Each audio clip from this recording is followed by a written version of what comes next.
Hey, Dan Passarelli here.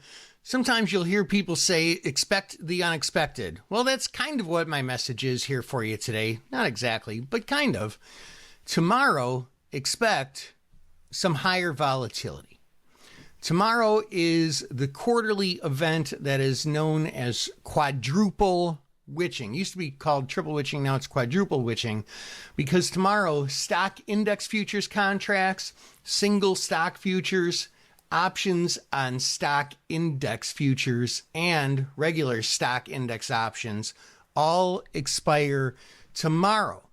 So we're going to have all these different options coming up for expiration tomorrow. And what happens then is we could see a lot of movement among the indexes and therefore also their constituents, the stocks that are within those indexes. And that's because of something that some people call GEX or JEX, which is the gamma index.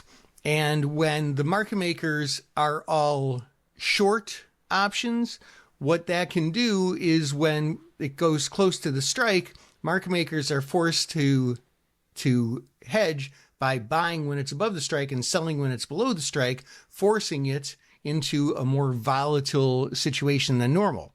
Now, when market makers are along the strikes, well, then that's just the opposite, and things tend to gravitate towards the strike because market makers have to sell their hedges when it's above and buy their hedges when it's below, forcing it instead to the strike.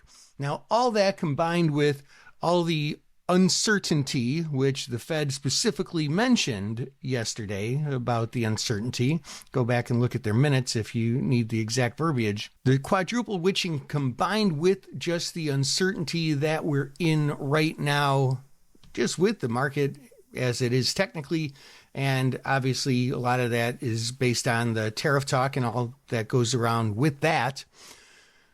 I think tomorrow could be a fairly volatile day. So be prepared, plan your positions accordingly, get out of risk when you can, maybe take profits and losses earlier than normal, and as always, trade smart.